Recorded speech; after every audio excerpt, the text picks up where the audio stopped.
एक व्यापारी अगर अपनी किस्मत खुद लिखता है और उसे ऐसा करने के लिए कड़ी मेहनत करना पड़ती है, तो यह मेहनत दोगुनी हो जाती तब है जब कोई व्यापारी सही राह दिखाने वाला हो। अगर कोई व्यापारी ज्योतिष या एस्ट्रोलॉजी को इसकी सहायता को लेकर अगर बिज़नेस की नई ऊँचाइयों तक जा सकता है और कोई नया बिज़नेस शुरू करता है और उसकी सफलता होने के पीछे जो दिखता है कि बेहद आसान नहीं होता है।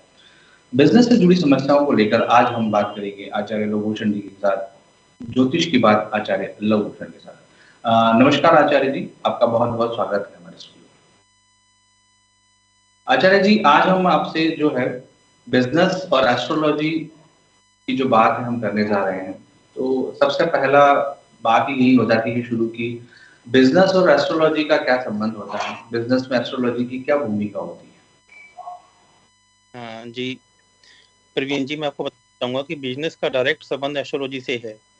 अक्सर लोग आपने देखा होगा, कुछ लोग पूरी लाइफ मेहनत करते रहते हैं, लेकिन उन्हें अपनी मेहनत का फल नहीं मिलता, और कुछ लोग ऐसे भी आपने देखे होंगे, जो थोड़ी-सी मेहनत करते हैं या कम मेहनत करते हैं, तो उन्हें ज़्यादा फल या ज़्यादा पैसा या ज़्यादा इनकम मिलती है।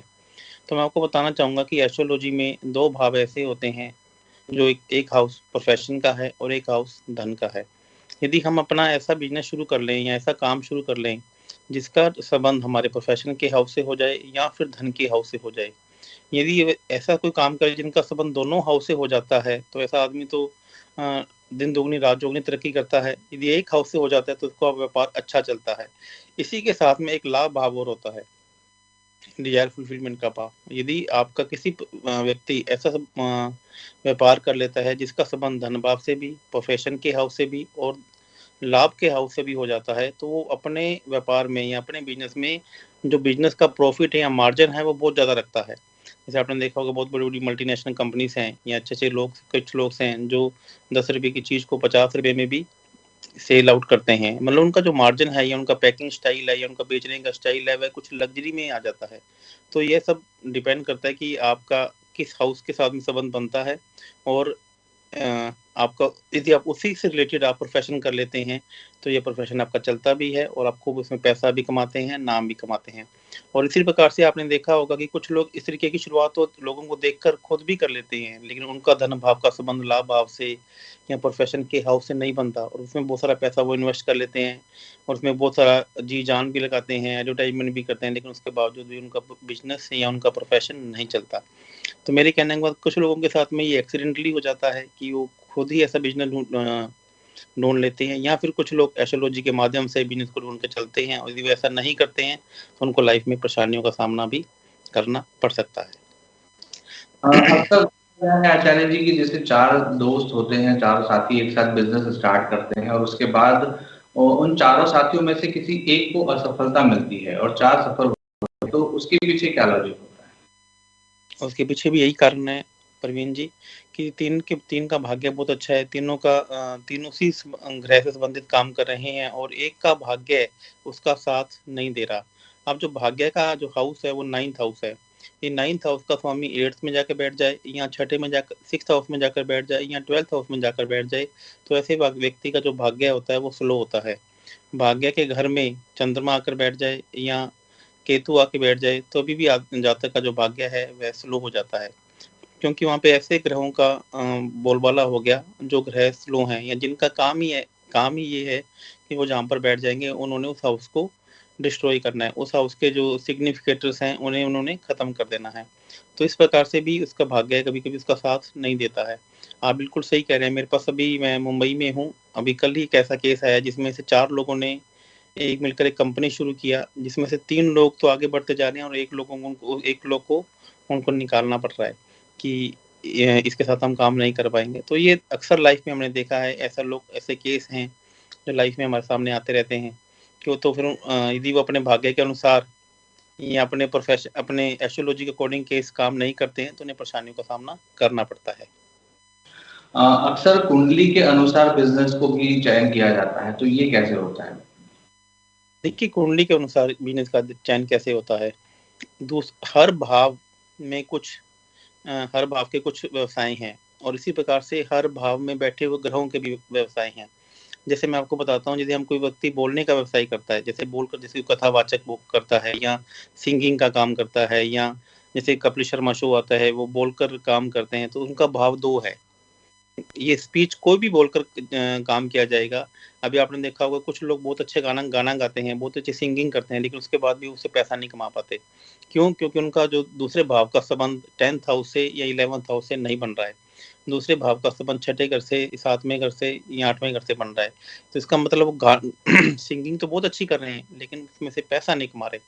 यदि आपको पैसा कमाना है तो दूसरे भाव का संबंध तीसरे भाव के साथ में और 10th हाउस के साथ में होना कम कंपल्सरी है, जरूरी है, तभी आप बोलकर पैसा कमा पाएंगे। इसी प्रकार से जो तीसरा हाउस है वो प्रिंटिंग का है, वो जर्नलिज्म का है, वो टीवी का है, वो मीडिया का है, वो सोशल मीडिया का है, वो चुनाव की टिकट का है, वो जितने भी लोग ये इन्फ्लुएंसर के रूप में काम करते हैं ये उनका है, ट्रेनिंग का है, एमएलएम का है। तो इस प्रकार से इसमें तीसरे भाव में बहुत सारे प्रोफेशन ऐसे हैं जो तीसरे भाव से। चौथा जो फोर्थ हाउस है उसमें रियल एस्टेट आता है, व्हीकल आता है, जो जितने भी आपने शोरूम्स देखे होंगे वो उसमें आते हैं, इंस्टीट्यूट्स जितने भी कोचिंग इंस्टीट्यूट्स हैं वो इसमें आते हैं। फिफ्थ हाउस है वो स्पोर्ट्समैन का है, जितने भी बड़े बड़े खिलाड़ी हैं या जितने भी बड़े बड़े स्टार्स हैं या जो जितनी बड़ी बड़ी सॉफ्टवेयर बनाने वाली कंपनियां हैं वो फिफ्थ हाउस से देखी जाती हैं। सिक्स हाउस लीगल्स का है, जो भी कोर्ट कचहरी के काम है वो छठे घर से देखे जाते हैं। सेवंथ हाउस का जो बिजनेस है, डेली बिजनेस इनकम, जितने भी शोरूम्स आपने देखे होंगे ना, जैसे रिलायंस का है या जिसमें डेली कस्टमर्स आएगा, जितने छोटी छोटी दुकानें हैं, किराने की दुकान या ऐसी दुकान जिसमें रोजमर्रा के कस्टमर्स अपना सामान लेकर आते हैं। एट्थ हाउस बड़ी इंडस्ट्रीज है, जो बड़े बड़े कारखाने हैं, बड़े बड़ी चीजें हैं, रिसर्च वर्क है। नाइन्थ हाउस गवर्नमेंट से संबंधित काम है, गवर्नमेंट कॉन्ट्रैक्टर है, इम्पोर्ट एक्सपोर्ट का काम है। इस तरीके से 10th हाउस है वो प्रोफेशन का हाउस है, उसमें सभी तरीके के काम आ जाते हैं। 11th हाउस एनजीओ है, कुछ लोग देखा होगा एनजीओ के माध्यम से पैसा कमाते हैं, एनजीओ में काम करते हैं। और जो 12th हाउस है वो फॉरेन का हाउस है। तो इस प्रकार से ये पूरे के पूरे 12 हाउसेस हो गए। और जो पहला हाउस है वो सेल्फ का हाउस है, कुछ लोग सेल्फ को ब्रांड बना के काम करते हैं, आपने देखा होगा। तो इस तरीके से पूरे के पूरे जो 12 हाउस हैं इस तरीके से काम करते हैं। इसी प्रकार से 9 ग्रह हैं, 9 ग्रहों के भी बिजनेस हैं।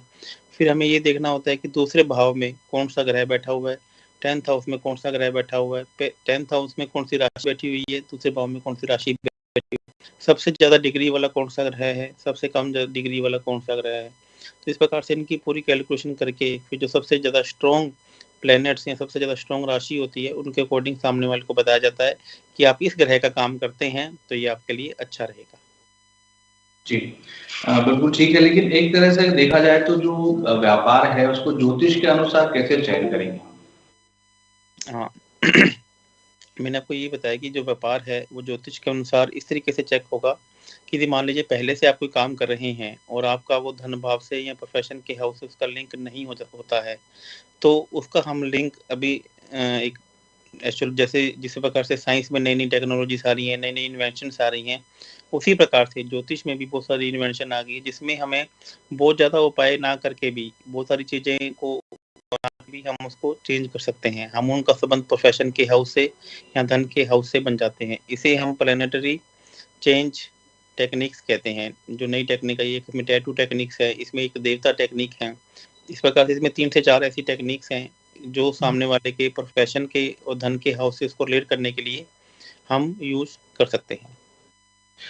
कई बार देखा गया है आचार्य जी कि लोग बिजनेस जब शुरू करते हैं तो बिजनेस में कई बार जो नाम की जो महत्वता होती है, एक नाम बिजनेस में अपनी नाम रखने की बात होती है, तो ज्योतिष से उसका क्या संबंध होता है? बिल्कुल, ज्योतिष में उसका नाम का भी संबंध है, उसके लोगो का भी संबंध है और उसके कलर भी है। देखिए ये ज्योतिष जो है इसमें 5 एलिमेंट्स होते हैं। आप इसमें अग्नि, जल, वायु, आकाश और पृथ्वी। जिस प्रकार से आपने कोई भी नाम रखते हैं तो एक नाम का टोटल हर अक्षर को 1 नंबर दिए गए हैं। जैसे ए को 1 नंबर दिया गया है, बी को 2, सी को 3, डी को 4, ई को 5। इसी प्रकार से 8 नंबर हर अक्षर को दिए गए हैं। मान लीजिए कि आपका नाम प्रवीण कुमार है तो इनका टोटल इस प्रकार से इसका टोटल आ जाएगा। टोटल मान लीजिए आपका आ गया 8 और आपकी डेट ऑफ बर्थ है 4, तो ये दोनों आपस में एनिमी हो गए हैं, 4 और 8 एनिमी। तो हमें यहाँ पे ऐसे नंबर का टोटल करना होगा जो 4 के साथ में उसका एनिमी नंबर ना हो। यदि आपने एनिमी नंबर का टोटल कर लिया तो आपको बिजनेस करने में नाम में प्रॉब्लम्स आएगी। इसी प्रकार लोगों में ये देखते हैं कि जब लोगों का कलर किया जाता है तो एलिमेंट्स के हिसाब से किया जाता है। अब आप कौन सा बिजनेस कर रहे हैं, इस वक्त आपने मान लो रेस्टोरेंट का बिजनेस किया तो ये वाटर एलिमेंट का काम है। वाटर एलिमेंट के जो स्पॉटिंग कलर्स हैं वो ग्रीन कलर है या ब्लू कलर है या व्हाइट कलर है, तो उसका जो एंटी कलर है वो रेड कलर है, और जो उसकी शेप है वो वेव्स हैं, जैसे लहरें होती है ना पानी की, ये शेप है। और उसका जो एंटी शेप है वो ट्रायंगल, अग्नि शेप उसकी एंटी शेप है। यदि आप लोगो बनाते हैं तो आपको इस या कलर का डिजाइन करते हैं तो ये कलर करना पड़ेगा। यदि आपको नेम काम रखते हैं तो वो नाम आपके डेट ऑफ बर्थ से के अकॉर्डिंग उसका टोटल आना चाहिए। और इस प्रकार से अंदर का जो इंटीरियर है वो भी उस बिजनेस के एलिमेंट्स के अकॉर्डिंग होना चाहिए। फिर उसमें किचन कहाँ होनी चाहिए, उसमें ऑफिस कहाँ होना चाहिए, उसमें कस्टमर्स कहाँ आकर बैठेंगे, और उसमें आपका ब्रांड का लोगो कहाँ लगाएं ताकि वो लोगो मैक्सिमम लोगों तक पहुंचे, लोग उसकी तरफ जल्दी अट्रैक्ट हो जाएं। तो इस प्रकार की भी एस्ट्रोलॉजी में और वास्तु में और न्यूमरोलॉजी में तीनों में इस प्रकार की विधियां बताई गई हैं। बिल्कुल। अच्छा जी, एक बात और यहाँ मैं आपसे पूछना चाहूंगा कि ज्योतिष के अनुसार व्यापार में जो साझेदारी होती है उसका निर्णय कैसे लिया? हाँ, ज्योतिष में जो साझेदारी होती है उसका जो भाव है वो 7th हाउस है। 7th हाउस से पार्टनर को देखा जाता है। अभी आपको जब भी, और जो फर्स्ट हाउस है वो संयम का होता है। सब पहला घर लगन का है और 7वां घर सामने वाले पार्टनर का है। तो सबसे पहले जब भी आप किसी से भी पार्टनरशिप करने जा रहे हैं तो सामने वाले की भी डेट ऑफ बर्थ हमें एनालिसिस करनी चाहिए। यदि हमें ये भी देखना चाहिए कि सामने वाला व्यक्ति का जो करेक्टर है या सामने वाला व्यक्ति का जो बिहेवियर है वो कैसा है। कहीं यदि वो स्मार्ट आदमी है तो बहुत अच्छी बात है, ओवर स्मार्ट आदमी नहीं होना चाहिए। अब दूसरी बात, हम स्मार्ट और ओवर स्मार्ट भी कुंडली से चेक कर सकते हैं, ये भी मैं आपको आगे जाकर बताऊंगा। जी। सामने वाला एक चालाक, एक मिनट, सामने वाला चालाक है या ईमानदार है, हम ये भी कुंडली से चेक कर सकते हैं।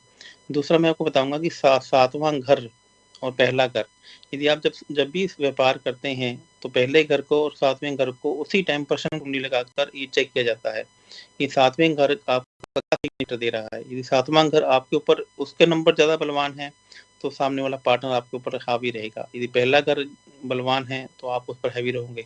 और ये दोनों घर बराबर के सिग्निफिकेटर दे रहे हैं तो आप लोग मिलकर चलते आती हैं और चीजें चेक भी की जाती हैं। जैसे अभी देखिए कि अभी पिछले कुछ टाइम पे अधिक मास चल रहा था जो अभी 16 तारीख को खत्म हुआ है।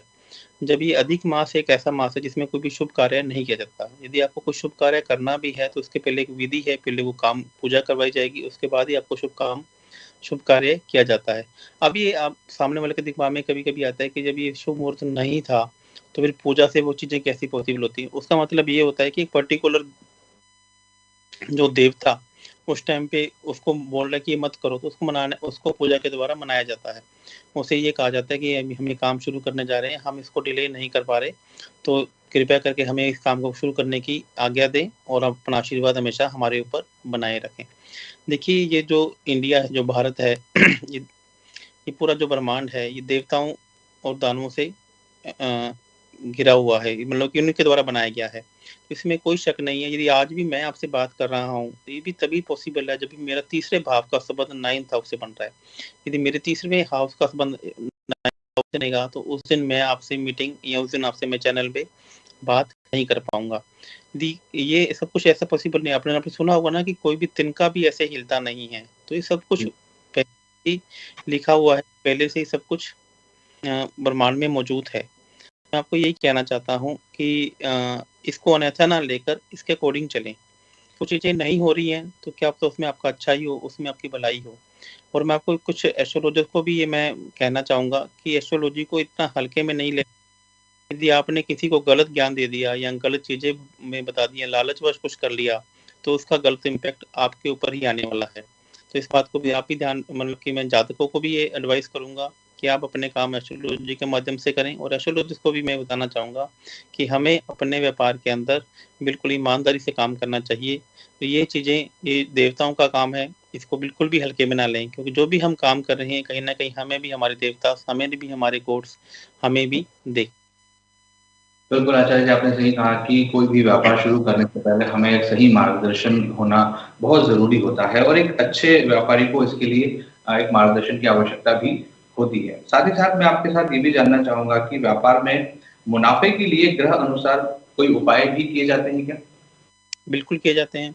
मैं आपको एक बात बता दूं, ये भी एक फॉरेन के एक बहुत बड़े बिजनेसमैन थे, उन्होंने एक स्टेटमेंट दिया था कि करोड़पति लोग हो सकता है एस्ट्रोलॉजी को फॉलो ना करें, लेकिन अरबपति लोग एस्ट्रोलॉजी को पक्का फॉलो करते हैं। तो यदि आपको अपने प्रॉफिट को दिन ब दिन बढ़ाना है, तो आपको आपके प्रोफेशन के हाउस का संबंध लाभ के हाउस से, डिजायर फुलफिलमेंट के हाउस से होना बहुत जरूरी है। 3 राशियाँ ऐसी होती हैं जो पैसा देती हैं, 2 नंबर राशि, 6 नंबर और 10 नंबर। और 3 राशियाँ ऐसी होती हैं जो आपकी इच्छा पूर्ति का काम करती हैं, 3 नंबर, 7 नंबर और 11 नंबर। यदि आपने 2, 6, 10 का संबंध 3, 7, 11 से बना लिया, तो दोस्त आप ये समझ लीजिए कि आप मेहनत तो कर रहे हैं और आपके सामने जो रास्ते हैं वो अपने आप खुलते जा रहे हैं, जो रोड्स में खड्डे हैं वो अपने आप भरते जा रहे हैं, आपको हाईवे मिलते जा रहे हैं और आप अपना प्रॉफिट और आप अपनी मेहनत को एक एक ऐसी दिशा में लेके जा रहे हैं जहाँ पे आप जो सपने हैं वो आप तो पूरे कर ही कर रहे हैं, लेकिन जो आपके ग्रह हैं या आपके नेचर है वो भी आपकी इसमें सपोर्ट करती है। 11th हाउस, 7th हाउस और 3rd हाउस, 3rd राशि, 7th राशि और 11th राशि, ये डिजायर फुलफिलमेंट की राशियां, ये मुनाफे को बढ़ाने वाली राशियां हैं। तो मैं एस्ट्रोलॉजी के माध्यम से, आपके साधना न्यूज चैनल के माध्यम से सभी को बताना चाहूंगा कि एस्ट्रोलॉजी से यह संभव है कि आप अपने बिजनेस में मुनाफे को कैसे बढ़ा सकते हैं। देखिए, एस्ट्रोलॉजी स्वयं चलकर नहीं आएगी। यदि आपने ये काम कर लिया तो आपके रास्ते खुलेंगे, आपके पास अपॉर्चुनिटीज आने लग जाएंगी, लोग आपके पास आने लग जाएंगे, और या जिन्होंने आपका पैसा नहीं दे रहे हैं वो आपको पैसा देने आने लग जाएंगे। तो ये ज्योतिष में कुछ ऐसे उपाय हैं, जैसे में ऐसी कुछ चीजें हैं, वो देवता को या ब्रह्मांड को या नेचर को आप अपनी तरफ आकर्षित कर लेते हैं, तो पैसा भी आपकी तरफ आकर्षित आने लग जाता है। आपने लॉ ऑफ अट्रैक्शन का नियम सुना होगा, बिल्कुल सर। तो का नियम भी ये जो एस्ट्रोलॉजी के माध्यम से ही निकाला गया है। इसमें 3, 7, 11 आपने सुना होगा। कुछ लोग, कुछ कंपनियां ऐसी हैं जो विजन बोर्ड बनवाती हैं। कुछ लोग ऐसे हैं कि वो बोलते हैं कि आप सुबह उठकर वो विजुअलाइजेशन कीजिए कि आपको क्या चाहिए। तो मैं ये बताता हूँ कि यदि वो विजुअलाइजेशन एक उसी दिशा में बैठकर किया जाए जो आपकी लाभ की दिशा में है, तो वही काम आपका जो 1 साल में होने वाला है वो काम 1 महीने में हो जाएगा। यदि आपने विजन बोर्ड बनाया है तो उसको एक ऐसी दिशा में लगा दिया जाए जो आपकी लाभ की दिशा है, तो वो देवता को मालूम चल जाएगा कि आप क्या कर रहे हैं, आप क्या चाहते हैं। तो देवता भी उसी काम को पूरा करने में लग जाएगा जिस काम को आप करना चाहते हैं। तो आप 1 और 1 11 हो जाएंगे। तो आप देखिए कुछ ही दिनों में आपके काम सफल होने लगते हैं। जैसा कि आचार्य जी अभी हमने जो ग्रहों की बात की है, कुंडली की बात की है, और उनके व्यापार में कई बार हम लोग वास्तु भी देखते हैं, तो उसमें कैसे हम ज्योतिष को भी शामिल करेंगे? देखिए, ज्योतिष और वास्तु का संबंध तो चोली दामन का साथ है। यदि वास्तु और एस्ट्रोलॉजी जिस प्रकार से सभी लोगों के लिए अलग अलग होती है, जिस प्रकार से डेट ऑफ बर्थ अलग अलग होती है, उसी प्रकार से वास्तु भी सभी व्यापार में और सभी चीजों में अलग अलग होता है। जो मैं वास्तु करता हूँ वो डेट ऑफ बर्थ से करता हूँ और बिना किसी तोड़ फोड़ के करता हूँ। अब जैसे मान लीजिए कि आपके लगन में 1 नंबर राशि है, तो आपका जो आपकी जो डिजायर फुलफिलमेंट का जो दिशा होगी वो पश्चिम दिशा होगी। यदि मेरे लिए जो मेरा लगन 4 नंबर लगन है, तो मेरे लिए जो डिजायर फुलफिलमेंट की जो दिशा है वो नॉर्थ वेस्ट होगी। तो इस प्रकार से जो वास्तु में भी वास्तु के माध्यम से भी हम लाभ भाव को अपने प्रोफेशन के हाउस को चेक कर सकते हैं और उसके अकॉर्डिंग उसके उपाय कर सकते हैं। लेकिन मैं आपको बताना चाहूंगा कि वास्तु सबके लिए अलग अलग है। जिस प्रकार से जन्म तारीख अलग अलग से है, उसी प्रकार से वास्तु भी हर एक व्यक्ति का, प्रत्येक व्यक्ति का अलग से रहेगा। अब इसमें क्या है कि नॉर्थ दिशा है। नॉर्थ दिशा एक ऐसी दिशा है जो कुबेर की दिशा है, जो पैसे को आने वाली दिशा है, लेकिन कभी भी कुबेर देवता की पूजा नहीं की जाती है। क्या आपको मालूम है कि जो सोने की लंका, लोगों के मन में ये डाउट है कि सोने की लंका रावण ने बनाई थी। तो मैं बताना चाहूँगा, सोने की लंका थी वो रावण के द्वारा नहीं, रावण के सौतेले भाई कुबेर के द्वारा बनाई गई थी। जिसने एक लक्ष्मी जी की साधना करके लक्ष्मी जी को प्रसन्न किया था और उन्होंने ये वर मांगा था कि मैं जिस भी चीज को हाथ लगाऊं तो वो चीज सोने की हो जाए। तो ये लक्ष्मी जी का उनको वरदान था। तो वह उसके बाद रावण ने उनको युद्ध में हराकर तो उन्हें वहां से भगा दिया था। उसके बाद रावण ने सोने की लंका पर खुद कब्जा कर लिया था। बाद में वो एक पर्वत में जाकर बैठ गए थे। उन्होंने वहां पर भी अपने एक छोटा सा महल बनाया था जिसको जिसको जो भी सोने का था। तो आप देखा होगा कि कुबेर जी को नॉर्थ में स्थापित तो किया जाता है, लेकिन कभी भी कुबेर जी की पूजा नहीं की जाती। आपने कभी कुबेर जी की को मंदिर देखा है? आपने भारत में कभी नहीं देखा होगा। और कुबेर जी को नॉर्थ में स्थापित करने के बाद भी उनको कोई धूप या दीप नहीं दिखाया जाता है। यदि कोई बंदा, ऐसे व्यक्ति ऐसा कर रहे हैं तो ये गलत कर रहे हैं, क्योंकि कुबेर की पूजा नहीं की जाती है। उनकी सिर्फ एक उन्हें स्थापित किया जाता है नॉर्थ में। और इसी प्रकार से जो नॉर्थ ईस्ट और ईस्ट, ये 3 दिशाएं ऐसी हैं जो प्योर दिशाएं हैं। इनमें पानी से संबंधित हम काम कर सकते हैं, इनमें जल से संबंधित काम कर सकते हैं। इसी प्रकार से जो साउथ दिशा है वो फायर की दिशा है, वो अग्नि की दिशा है। वहाँ पे हम किचन बना सकते हैं, वहाँ पे हम अग्नि से संबंधित कोई काम कर सकते हैं, वहाँ पानी नहीं लेके जा सकता। इसी प्रकार से साउथ वेस्ट है। साउथ वेस्ट में हमें वो रिलेशनशिप की जगह है जहाँ पे हम मालिक को बिठाते हैं, जहाँ पे हम ऐसे लोगों को, यदि आपने वहाँ पे कर्मचारी को बिठा दिया तो कर्मचारी कभी कोई मालिक बनकर वहाँ पे आपके ऊपर हैवी हो जाते हैं। आपने देखा होगा ना, कुछ टाइम के बाद ऐसे लोग भी होते हैं जो कंपनी को ओवरटेक कर लेते हैं या मालिक को ओवरटेक कर लेते हैं। मालिक की नहीं चलती, कंपनी के जो एम्प्लॉइज है उनकी चलती है। वो ऐसा इसलिए हो जाता है कि कुछ लोग गलती से साउथ वेस्ट में तो अपने एम्प्लॉइज को बिठा देते हैं और खुद वो नॉर्थ वेस्ट में या किसी और दिशा में बैठ जाते हैं, जिससे उनका जो स्टाफ है वो मालिक के ऊपर हमेशा हावी रहता है। इसी प्रकार से जो वेस्ट की दिशा है वो डिजायर फुलफिलमेंट की दिशा है, वो प्रॉफिट की दिशा है। यदि आपने वहाँ पे किसी प्रकार का जंक रखा हुआ है या टोल बना रखी है तो आप अपने प्रॉफिट को कम कर लेते हैं। और नॉर्थ वेस्ट की दिशा स्पोर्ट की दिशा है, आपको बैंक से लोन नहीं मिल रहा, आपकी कोई नेता या कोई ऐसा सामने वाला ऐसा लोग है जो आपके अगेंस्ट हो रहे हैं, तो भी इसका मतलब है कि आपकी नॉर्थ वेस्ट दिशा में वास्तु दोष है। और NNW ऐसी दिशा है जो अट्रैक्शन की दिशा है, जहाँ पे हम कोई भी चीज़ रख देते हैं तो वो चीज़ आपको अपनी तरफ अट्रैक्ट करने लग जाती है। या आप अपना फोटो वहाँ पे रख देते हैं या अपनी तस्वीर वहाँ पे रख देते हैं तो लोग आपको अट्रैक्ट करने लगते हैं। इसी प्रकार से आज आपको एक बात और बताना चाहूँगा, CCTV कैमरे। CCTV कैमरे भी यदि गलत जोन में लग जाएँ, जैसे ईस्ट और साउथ ईस्ट, SSW और WNW, इन जोन में यदि CCTV कैमरा लग जाए तो लोगों की नज़र आपके घर पे, आपके बिजनेस पे, आपके प्रोफेशन पे रहती है। और ऐसा भी देखा गया है कि CCTV कैमरा गलत लगने से आपके ऊपर GST वाले, इनकम टैक्स वाले या सरकार वालों की नज़र भी आपके ऊपर रहती है और आपके ऊपर लगातार छापे पड़ते रहते हैं। तो यह भी वास्तु में बहुत ज़्यादा देखा गया है। आचार्य जी, मैं आपसे एक बात और जानना चाहूंगा यहाँ पर कि ज्योतिष के अनुसार व्यापार में लाल किताब का क्या महत्व होता देखिए, ज्योतिष में लाल किताब, KP, ना की बहुत सारी विधियां हैं, बहुत सारी चीजें हैं।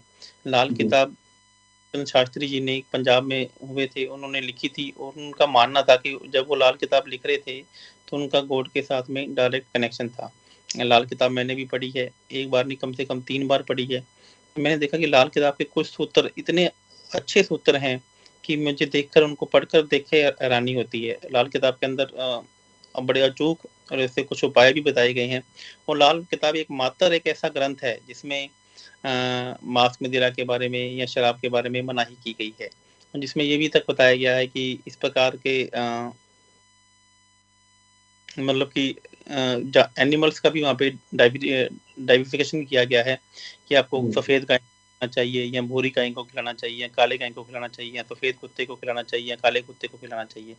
मैं आपको बताऊं, मैं लाल किताब से इतना प्रभावित हूँ कि लाल किताब के जो सूत्र हैं वो परफेक्ट, बहुत ही अचंभित हैं। और मैं आपको बताऊं कि मैं भी जो एस्ट्रोलॉजी करता हूँ उसमें 4 से 5 तरीके की विधि मैं यूज करता हूँ, जिसमें KP, कृष्णमूर्ति, लाल किताब, जैमिनी, वैदिक और नाड़ी। ये 5 विधियाँ ऐसी हैं कि यदि आपको ये पाँचों विधियाँ आती हैं तो पाँचों विधियों से सामने वाले का फलादेश करते हो और फिर उसके बाद यदि आप उनको उपाय देते हो तो लाइफ में वो उपाय इतना जल्दी काम करते हैं कि आप सोच भी नहीं सकते। तो मैं इन पाँचों विधियों को एक साथ जोड़कर ही मैं सामने वाले का एनालिसिस करता हूँ और उसी प्रकार से उसको सामने वाले को उपाय भी बताता हूँ। और लाल किताब के सूत्र माशा अक्सर जी, अक्सर देखा गया है कि व्यापार स्थल जो होता है हमारा, चाहे वो ऑफिस हो, दुकान हो, तो यहाँ पर अक्सर लोग जो है वो हॉर्स की फोटो लगाते हैं, पीछे वॉलपेपर हॉर्स का लगाते हैं। तो वहाँ कई बार लोग गलत चयन भी कर लेते हैं और कई बार ऑफिस में या तो वो कछुआ रख लेते हैं, उसमें पानी रखते हैं, और कई लोग जो है वो बुद्धा, लाफिंग बुद्धा भी रखते हैं। तो इसका क्या महत्व होता है यहाँ पर व्यापार में? इसे हम आर्टिफैक्ट वास्तु कहते हैं। जी। आर्टिफैक्ट जैसे घर पे जितने भी ये जो आइटम्स हैं, गिफ्ट आइटम्स हैं, हम देखते हैं, या डेकोर की आइटम्स हैं या इंटीरियर डेकोरेशन की वस्तुएं हैं, जितने भी इंडिया में शोरूम खुले हुए हैं, ये जो जितने भी वस्तुएं चाइना से या इंडोनेशिया से या इन देशों से आती हैं। मैं आपको बताना चाहूँगा कि भारत से भी ज़्यादा जो वास्तु चाइना में या इंडोनेशिया में फॉलो हो रहा है। जो ये घोड़े की मूर्तियाँ हैं या इनकी तस्वीरें हैं या जो फेंग शुई की आइटम्स हैं, टॉर्टोइस हैं, कछुए हैं, इनको हमें दिशा के अकॉर्डिंग और अपनी इच्छा के अकॉर्डिंग लगाया जाता है। जैसे मान लीजिए कि आपका किसी को एक इसमें ना 27 नक्षत्र भी होते हैं। इस 27 नक्षत्र के अकॉर्डिंग लगाया जाता है कि 2 घोड़े की फोटो लगेगी या 5 घोड़े की फोटो लगेगी या 7 घोड़े वाली लगेगी। 2 घोड़ों के पीछे सूर्य होंगे या 7 घोड़ों के पीछे सूर्य होंगे, ये भी आपके वास्तु के अकॉर्डिंग या आपकी डेट ऑफ बर्थ के अकॉर्डिंग आपको बताया जाता है। घोड़े व्हाइट कलर के होंगे या घोड़े लाल कलर के होंगे, और घोड़े दौड़ते हुए होंगे या घोड़ा खड़ा भी होगा या अकेला। कभी-कभी ऐसा भी हम लगाते हैं कि अकेले घोड़े का सिर भी आपको घर पे लगाने के लिए बोला जाता है। तो यदि 7 घोड़े होंगे और वो लाल कलर के होंगे तो साउथ में लगेंगे, 7 घोड़े होंगे और व्हाइट कलर के होंगे तो नॉर्थ वेस्ट में लगेंगे। घोड़ों के पीछे सूर्य भी होगा तो वो ईस्ट में लगेगा। और यदि कछुए की आप फोटो लगाते हैं, टोटोस की फोटो लगाते हैं, तो उसके पाँव हमेशा पानी में होने चाहिए और वो बाहर से अंदर की तरफ आता हुआ होना चाहिए। और वो जो पानी है वो आपको रोज चेंज करना है, और पानी को जब आप पानी को चेंज करेंगे तो पानी को फेंकना नहीं है। उस पानी के जो छींटे हैं आपको अपने पूरे घर में लगाए जाते हैं। या बुद्धा की बात करते हैं तो 3 तरीके के बुद्धा आते हैं। एक बुद्धा ऐसे आते हैं जो घर में जो अपने पीछे पोटली बांधे होते हैं। पोटली बांधे बुद्धा इसलिए लगाए जाते हैं कि घर में सेविंग नहीं हो रही है तो उन्हें नॉर्थ में स्थापित किया जाता है। एक लाफिंग बुद्धा आता है। लाफिंग बुद्धा इसलिए लगाया जाता है कि जब घर में खुशी का माहौल नहीं है, सब लोग आपस में लड़ने को तैयार हैं, तो ईस्ट ऑफ नॉर्थ ईस्ट एक ऐसा जोन है जिसे फन एंड एंटरटेनमेंट या रिक्रिएशन का जोन कहा जाता है। वहाँ पे लाफिंग बुद्धा को रखा जाता है ताकि आपके घर में इस तरीके का फन का माहौल या आनंद का माहौल या इंजॉयमेंट का माहौल आना शुरू हो जाए। और एक ऐसा बुद्धा आता है जिसके घर में आपने देखा कछुआ आता है जिसके ना मुंह में सिक्का होता है, जिसके पास में या आपने देखा होगा पोटली होती है। वो इसलिए लगाया जाता है कि जब आपके पास अपॉर्चुनिटी नहीं आ रही है, जब आपके पास पैसा नहीं आ रहा है, पैसे की इनकमिंग नहीं हो रही है, तो उसको भी हम नॉर्थ में या नॉर्थ ईस्ट में आपके डेट ऑफ बर्थ के अकॉर्डिंग प्लेसमेंट करते हैं।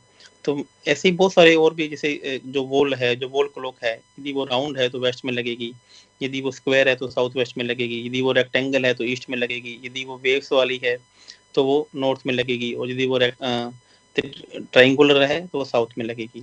तो इस तरीके से हर जितनी भी चीजें हैं, जितनी भी डेकोरेटिव आइटम है, जैसे एक्वेरियम है, जैसे फिश वाला जो एक्वेरियम आता है, नॉर्थ में, नॉर्थ ईस्ट में या ईस्ट में लगाया जाता है। उसे गलती से भी साउथ ईस्ट में या साउथ में लगा दिया तो आपके घर की जो अग्नि है वो ठंडी हो जाती है। तो इस प्रकार से जितने हैं उनको आपके डेट जी आचार्य जी, बिल्कुल आज हमने जाना कि किस तरह से व्यापार में जो है ग्रहों का, नक्षत्रों का, राशियों का और कुंडलियों का जो महत्व होता है। आगे भी हम इसी कार्यक्रम के जरिए हम जानने की कोशिश करेंगे कि व्यापार में ज्योतिष का क्या महत्व होता है। कल तक के लिए बने रहिए हमारे साथ, देखते रहिए साथ में। नमस्कार। जी नमस्कार।